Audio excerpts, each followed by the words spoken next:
Shalom, perkenalkan nama saya Nursalina Sihombing. Saya dari Prodi Kepemimpinan Kristen semester 6. Saya di sini akan menjelaskan bagaimana prinsip kepemimpinan dalam Alkitabiah. Dalam kacamata leadership, Yesus siap dipimpin dan bisa diatur. Dia tidak akan pernah keluar dari jalur leadership of God. Seluruh konsep tentang kepemimpinan dalam Alkitab berbeda dengan konsep dunia, di mana karena barang siapa mau jadi terbesar, dia harus menjadi pelayan. Tapi jika orang dikasih tahu melawan, memberontak, suatu saat dia tidak bisa jadi pemimpin Kristen. Tuhan mau ketika kita mengadakan kepemimpinan bukan bos, tetapi kekeluargaan. Kekeluargaan bukan berarti tidak memiliki prinsip, tapi mengarahkan sebagai sebuah bagian kebersamaan. Makanya Alkitab bilang, kamu semua adalah tubuh Kristus dan kamu masing-masing adalah anggotanya. Itu tertulis dalam 1 Korintus 12 ayat 27. Nah, mari kita lihat bagaimana sebenarnya kepemimpinan menurut Alkitabiah. Jika saudara-saudari mau belajar kepemimpinan, tidak perlu jauh-jauh. Yesus memiliki itu semua, dan Dia mengajar tentang kepemimpinan. Ada 4 hal yang akan kita pelajari dari kepemimpinan Yesus. Bagaimana ajaran tentang kepemimpinan Yesus? Yang pertama adalah ketika saya melihat kehidupan Yesus, hal pertama yang saya pelajari yaitu tentang bagaimana kehambaan Yesus. Jika Yesus mungkin hadir saat ini di tempat ini, hal pertama sekali yang Dia akan ajarkan adalah kepemimpinan kehambaan. Dia akan berkata, jika kita akan menjadi pemimpin, hal pertama yang kita perlu tahu adalah bagaimana cara melayani. Tulisan Paulus tentang Yesus yang paling luar biasa adalah itu terdapat di Filipi 2 yang mengajar kita bagaimana berpikir dengan benar. Pandanglah diri ketika kita sebagaimana Yesus memandang dirinya, yang walaupun dalam rupa Allah tidak menganggap kesetaraan dengan Allah itu sebagai milik yang harus dipertahankan, melainkan telah mengosongkan dirinya sendiri dan mengambil rupa seorang hamba dan menjadi sama dengan manusia. Dan dalam keadaan sebagai manusia, Ia telah merendahkan dirinya. Dia telah meminta perlakuan istimewa.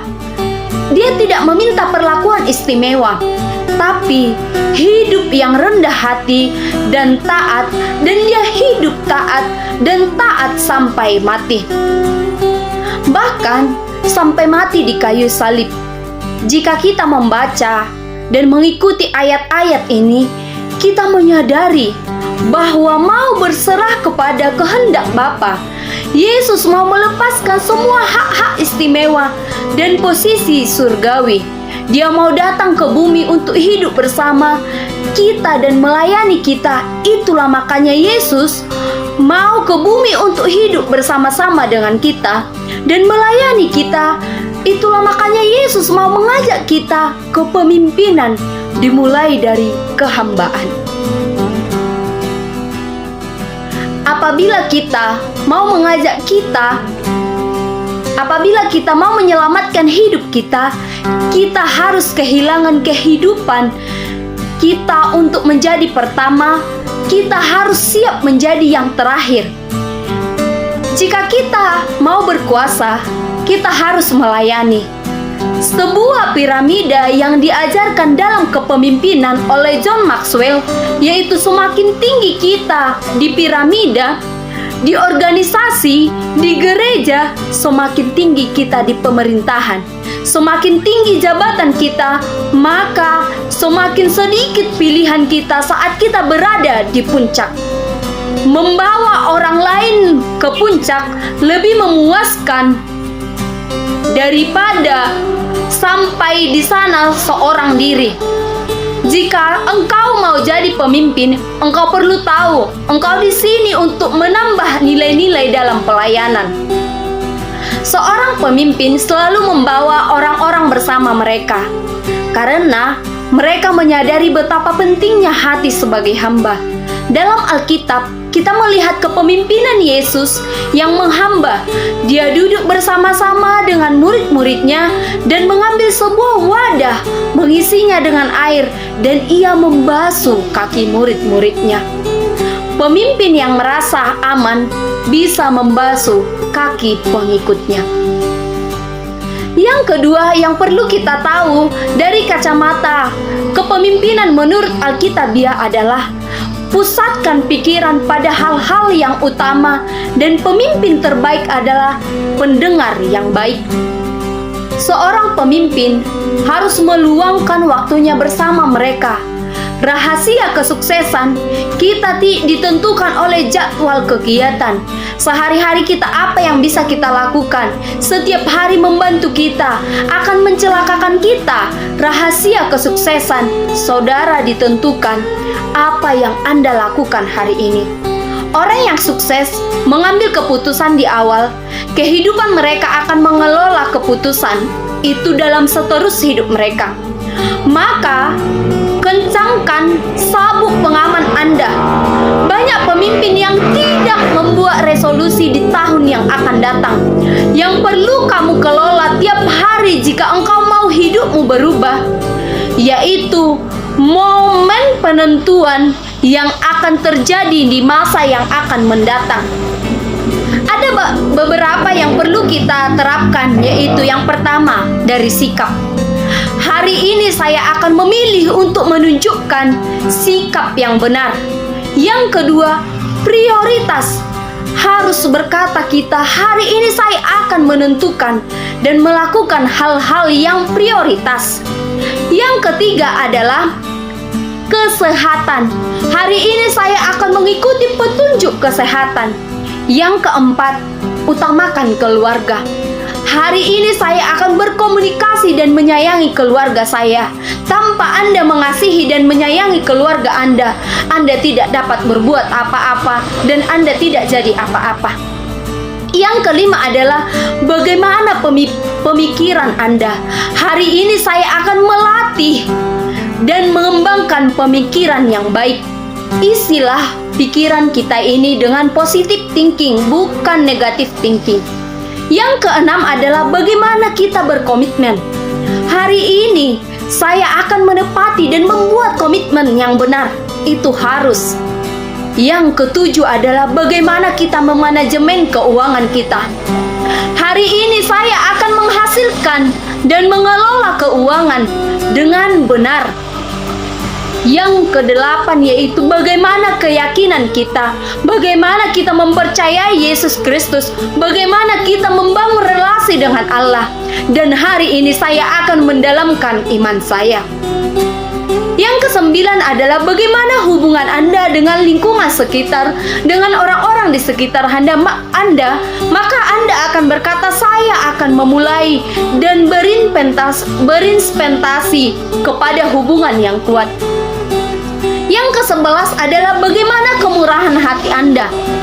Dan hari ini saya akan merencanakan dan menunjukkan kemurahan hati saya.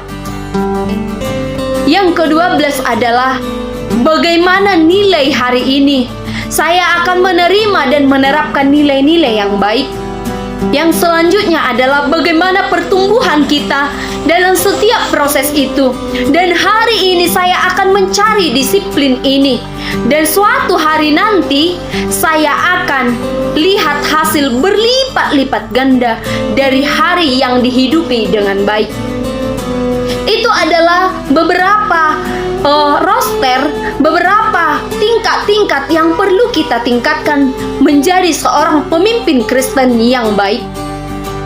Yang ketiga adalah bagaimana kita belajar untuk berhubungan dengan baik bagi orang lain.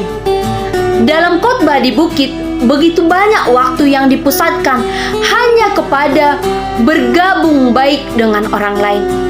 Kepemimpinan itu terjalin erat. Orang-orang tidak akan mengikutimu jika mereka tidak bisa bergaul denganmu. Siapa yang kenal orang yang sulit untuk diajak bergaul, bisa lihat tangannya. Apakah dia berhasil kepemimpinannya? Dan siapa yang duduk di sebelah orang tersebut sekarang? Dan kitab Injil Yesus memulai kontak dengan perempuan di sumur. Yesus tidak mengizinkan prasangka untuk mempengaruhi hubungannya. Yesus menunjukkan hubungan itu lebih penting dan memenuhi hukum dan tradisi. Ketika Yesus menyembuhkan orang di hari Sabat, Yesus membangun hubungan di akhir hidupnya. Dan ketika orang berdosa memandangnya dan meminta pengampunan, dia berkata, "Hari ini kau dan aku ada bersama-sama di dalam Firdaus." Benarkah? Jika dalam kepemimpinan akan ada orang-orang yang akan mengangkatmu dan menguatkanmu. Berapa dari kalian ada orang-orang seperti itu? Mereka akan mengangkatmu dan membuatmu merasa lebih baik. Berapa yang ada? Kalian senang kalau mereka datang. Saat mereka datang, engkau merasa energi yang naik. Tubuhmu akan semakin kuat ketika mereka mendukungmu. Tetapi jika di sekelilingmu dan sekitarmu merendahkan engkau, membuat engkau down, tetapi ingatlah bahwa engkau mempunyai energi, yaitu orang-orang yang mendukungmu. Kita berkata, "Ayo, datang kepada saya." Saat kau naik tangga berjalan bersama mereka dan hanya ada satu tombol, itu akan membawamu naik ke lantai lebih tinggi. Mereka akan membawamu naik lebih tinggi lagi. Bahkan ketika Anda berada di lantai yang bawah tanah sekalipun, mereka akan datang menguatkanmu. Itulah ketika orang-orang yang benar-benar ada di sekeliling kita. Yesus mengajarkan saya bagaimana cara membangun sebuah tim. Kerjasama membuat mimpimu tercapai. Yesus sendiri memiliki misi untuk menyenangkan hati Bapa. Hal pertama yang ia lakukan saat memulai pelayanannya, dia membentuk sebuah tim. Tim, garis bawah ya, dia membentuk sebuah tim. Jika engkau mengikuti Yesus membangun sebuah tim, maka yang pertama, dia jelas apakah misinya. Maka ciptakan misi. Yang kedua adalah dia memperlengkapi murid-muridnya melalui pengalaman hidup. Yesus sangat mempersiapkan bagaimana pemimpin yang akan datang dengan hal yang sederhana, yaitu sebuah ide Yesus tentang pemuritan, dan dia menempatkan sesuai situasi hidup. Dia mendemonstrasikan melalui situasi hidup. Dia memberi pengalaman dan situasi hidup dan menilai mereka dan meminta tanggung jawab dalam situasi hidup murid-muridnya. Yang keempat dari poin itu adalah hindari memimpin berdasarkan jabatan. Ini sering terjadi, yaitu kepemimpinan yang senioritas. Kepemimpinan relasional sama pentingnya dengan kepemimpinan posisional. Seseorang yang memimpin dengan pendekatan relasional tidak akan pernah kesepian. Waktu yang digunakan untuk membina hubungan, menciptakan persahabatan dengan orang lain. Pemimpin posisional sebaliknya sering kesepian, di mana mereka menggunakan orang lain. Pemimpin ini menggunakan gelar dan memperkenankan untuk membujuk. Bawahan mereka akan melakukan sesuatu. Mereka menciptakan jarak antara mereka sendiri dan orang lain. Mereka pada dasarnya berkata, "Saya di atas ini, kau di bawah sana. Jadi, lakukan apa yang saya perintahkan." Itu pemimpin yang berdasarkan jabatan. Ucapan itu membuat bawahan merasa rendah, terasing, dan menyebabkan perpecahan antara bawahan dan pimpinan, antara bawahan dan atasan. Pemimpin yang baik tidak meremehkan bawahannya, justru bagaimana ia mengapresiasi bawahannya. Kepemimpinan posisional adalah jalan hidup di banyak negara berkembang. Para pemimpin berkumpul dan melindungi kekuasaan. Sayangnya, praktik ini mencegah calon pemimpin yang berkembang dan menciptakan kesepian untuk orang yang memimpin. Kepemimpinan relasional sama pentingnya dengan kepemimpinan posisional. Seorang yang memimpin dengan pendekatan relasional akan pernah resepion, menjadi pemimpin yang kesepian. Dari beberapa poin ini, maka yang perlu kita implikasikan dalam kehidupan kita yang sangat luar biasa dan sangat penting, terkhususnya untuk pemimpin di era digital ini. Yang pertama adalah seorang pemimpin, pondasi yang lebih utama yaitu pemimpin yang menghamba. Artinya jika kita akan menjadi pemimpin, hal pertama yang kita perlu tahu adalah bagaimana cara melayani, seperti yang Yesus lakukan. Apabila kita mau menyelamatkan hidup kita, kita harus kehilangan kehidupan kita. Untuk menjadi yang pertama, kita harus siap menjadi yang terakhir. Jika kita mau berkuasa, kita harus melayani. Yang kedua adalah pusatkan pikiran pada hal utama, dan pemimpin terbaik adalah pendengar yang baik. Seorang pemimpin harus meluangkan waktunya bersama mereka. Rahasia kesuksesan kita ditentukan jadwal kegiatan sehari-hari kita. Orang yang sukses mengambil keputusan di awal kehidupan mereka dan mengelola keputusan itu, dan seterusnya hidup mereka. Yang ketiga adalah bagaimana kita belajar untuk berhubungan dengan baik dengan orang lain. Yesus mengajarkan saya bagaimana cara membangun sebuah tim. Kerjasama yang baik membuat hati Bapa menyenangkan. Hal pertama yang akan kita lakukan adalah saat memulai pelayanan, yaitu dengan membentuk sebuah tim. Jika engkau mengikuti Yesus, membangun sebuah tim, maka pertama dia jelas apakah misinya. Kedua, dia memperlengkapi muridnya melalui pengalaman-pengalaman hidupnya. Yesus sangat mempersiapkan pemimpin yang akan datang dengan hal yang sederhana, yaitu sebuah ide Yesus tentang pemuritan, dan dia menempatkan sesuai situasi hidup. Dia mendemonstrasikan melalui situasi hidup dan memberi pengalaman dalam situasi hidup dan menilai mereka dan meminta tanggung jawab dan situasi hidup.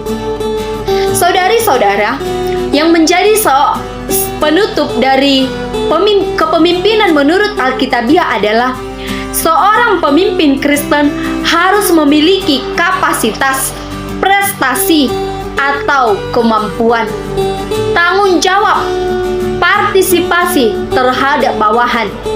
Banyak ujian yang akan dihadapi seorang pemimpin, baik ujian waktu, firman, karakter, motivasi, pelayanan, kesabaran, keputusan, kehilangan semangat, visi, keinginan, pemakaian kita.